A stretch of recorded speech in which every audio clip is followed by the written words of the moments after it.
So there it goes, guys and girls. We are now living here in Bicol Memorial Park. We're going now to Satellite Terminal to get my ticket to make some reservations. Going there in Manila. So saan tayo sasakay? Dito papuntang SM.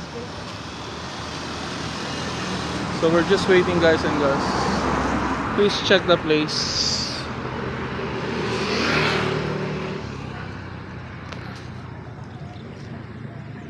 You can see the Mayon volcano because there's a trees and other plants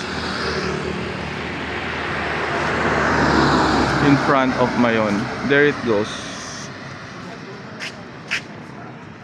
Do you see that, guys and girls?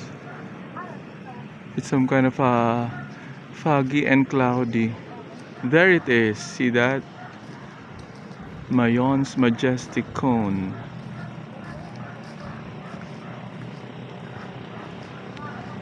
Wonderful.